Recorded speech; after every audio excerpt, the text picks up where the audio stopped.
मिरजेत ऐन पावसाळ्यात प्रभाग 20 मध्ये आरोप प्रत्यारोपाचा महापूर. इद्रिस नायकवडी यांनी मिरज नासवायचं काम केलं. घराजवळचा रस्ता करायला तुम्हाला आमदार व्हावं लागल. योगेंद्र थोरात यांची टीका. तर आमच्या मुलावर कुटुंबावर बोलू नका, आम्ही बोललो तर महागात पडू शकते. थोरात यांचा श्वेतपद्म कांबळे यांना इशारा. मिरजेत ऐन पावसाळ्यात मिरजेतील प्रभाग क्रमांक 20 मध्ये राजकीय आरोप प्रत्यारोपांचा महापूर आला आहे. काल श्वेतपद्म कांबळे यांनी प्रसार माध्यमांशी बोलताना योगेंद्र थोरात यांच्या आंबेडकर चळवळीतील योगदानावर प्रश्नचिन्ह उपस्थित केले होते. त्यावर आज योगेंद्र थोरात यांनी पत्रकार परिषदेत जोरदार प्रत्युत्तर दिले. थोरात म्हणाले, डॉक्टर बाबासाहेब आंबेडकर यांची चळवळ म्हणजे शिक्षणाचा प्रसार. त्या विचारातून मी शाळा सुरू केली, ग्रंथालय उभारले आणि धम्मासाठी बुद्धविहार बांधले. मी दरवर्षी बाबासाहेबांच्या विचारांची जयंती साजरी करत आलो आहे. यावेळी त्यांनी आमदार इद्रिस नायकवडी यांच्यावरही टीका करत पंढरपूर चाळीतील बुद्धविहारासाठी मंजूर झालेला निधी कुठे गेला याचा जाब विचारला.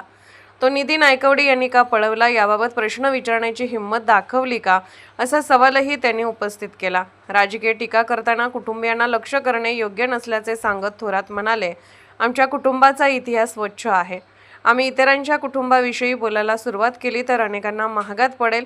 रोटी बेटी व्यवहार मी कधीच केला नाही. आमदार इद्रिस नायकवडी यांच्यावर निशाणा साधताना थोरात म्हणाले, इद्रिस नायकवडी यांनी मिरज नासवायचं काम केलं, जाती जातीमध्ये भांडणे लावण्याचे काम केले. स्वतःच्या घरासमोरचा रस्ता करण्यासाठी आमदार व्हावे लागले, हीच त्यांची कामगिरी आहे. पुढे ते म्हणाले, आमची लढाई तुमच्या सोबत आहे, मात्र आमच्याच समाजातील लोकांना आमच्या विरोधात उभे करण्याचे राजकारण आता जुने झाले आहे. आमच्यावर टीका करायची असेल तर नायकवडी यांनी इतरांना पुढे न करता स्वतः किंवा आपल्या मुलाला पुढे करून बोलावे. आमच्या लोकांना आमच्या विरोधात उभे करू नका, असा इशाराही योगेंद्र थोरात यांनी दिला. माननीय इद्रिस नायकवडी आणि आता त्यांचा मुलगा दुसऱ्या तिसऱ्यांदा नगरसेवक यांनी या मिरजेसाठी एक कन्स्ट्रक्टिव्ह काम केलेलं मला दाखवा की योगेंद्र थोरातनं शाळा बांधली, बौद्ध विहार बांधली, असं एखादं तुम्ही केलं दाखवा.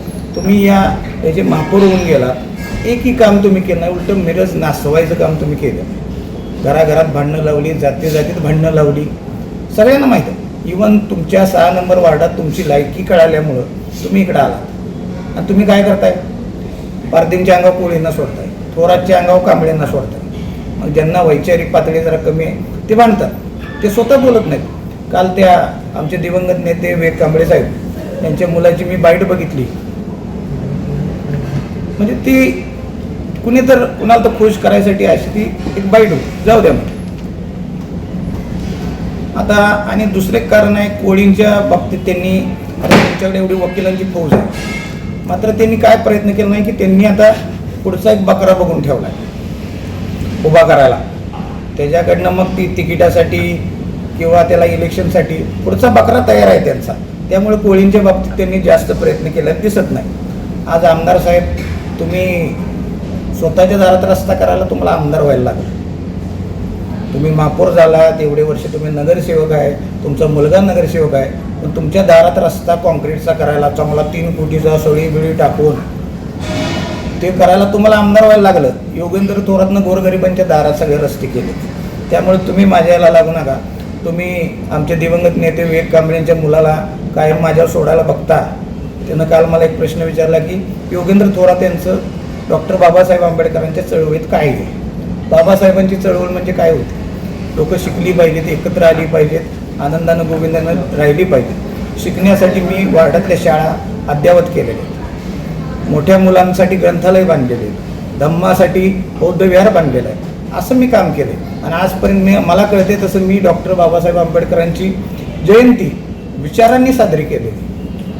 उगाच ते बाबासाहेबांच्या जयंतीला बाबासाहेबांचे फोटो कमी आणि त्याचाच जास्त असं काही प्रकार कधी केलेला नाही. आणि सगळ्यात महत्त्वाचं तुम्ही पाहू शकता की श्वेत कांबळेच्या आई श्रीमती रेखाताई आमच्या नगरसेवक झाल्यानंतर हा पंढरपूर चाळीतल्या बौद्ध विहारचा निधी आहे, 15 लाख रुपये हा इद्रिस नायकवडींनी पळवला आणि खाजा वसाहतमध्ये गटार बांधायला लागले. बौद्ध विहारचा निधी गटारीला देत असताना आमचे श्वेतबाई कुठे गेलते.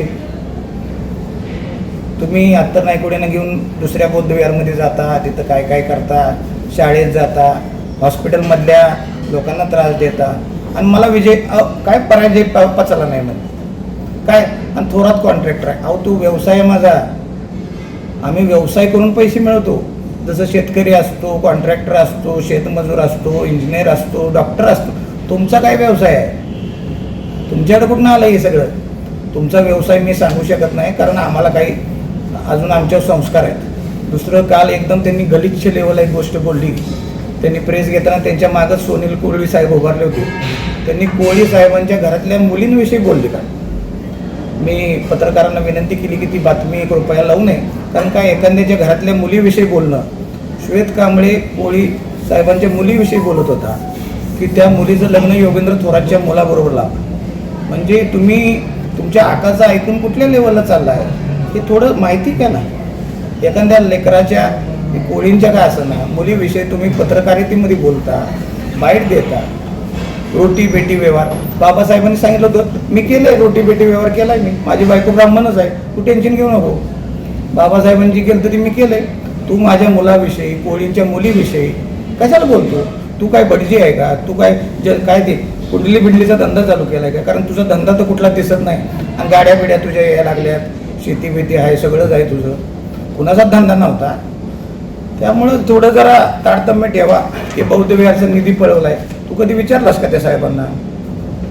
2013ला आमच्या उत्तम नगरमध्ये निळ्या झेंड्यावर जे चक्र असतं आमचं अशोक चक्र, त्याच्याऐवजी इद्रिस नायकोडी मित्रमंडळ असं छापलं होतं. तेव्हा आमचे दिवंगत नेते विवेक कांबळेंनी तो झेंडा काय केलं होतं, नायकोडींना कसा जाब विचारला होता, आमच्या तिथल्या लोकांना विचारला. अहो विवेक कांबळे साहेबांचे कार्यकर्ते होते. विवेक कांबळे साहेब कुणाचे कार्यकर्ते नव्हते. त्यामुळे तुम्ही त्यांची मुलं आहे, तुम्ही कुणाच्या दारात जाऊन बसायचं, तुम्ही काय करायचं जरा ठरवा. आपली काय इमेज आहे? उगाच त्यांनी सांगितलं म्हणून काय पण कुणावर बोलायचं भुकायचं हे जरा बंद करा. आणि इतकं थोरात अरे तुरे ठीक आहे ना, तू मला अरे तुरे बोलतोस कारण तू केंद्रीय नेत्यांना पण परवा विठ्ठल मंदिरात तो काय माझा मालक आहे का, हे आहे काय बोललेलं आहे तुम्ही. त्यामुळे मला अरे तुरे बोलला तर मला काय त्यातलं ही वाटत नाही. तुमची वैचारिक पातळी तेवढीच आहे. आणि दरवेळेला नायकोडी साहेब कुणाला तर पुढं करून आमच्यावर टीका करतात. तुमच्या मुलाला करा ना पुढं, तो पण या वार्डाचा नगरसेवक आहे ना, त्याला का पुढं करत नाही? तुम्हाला आमच्या मागासवर्गीयाला सोडताय तुम्ही, की काय बंद करा. आता जुनं पॉलिटिक्स झालं आता. निवडून आले 6 महिने झाले, तुम्ही एकही काम केलं नाही. योगेंद्र थोरातनं 100 काम हा विषय बाजूला ठेवू आपण, पण असं मागासवर्गीयाच्या अंगावर मागासवर्गीयाला किती दिवस ठेवून तुम्ही हे राजकारण करणार आहे? ते थोडं बंद करा आणि कामाला लागा. तुम्ही जो 5 कोटीचा रोड केला आहे त्याच्यावर पण खुशी शाळेच्या दारात तुमच्या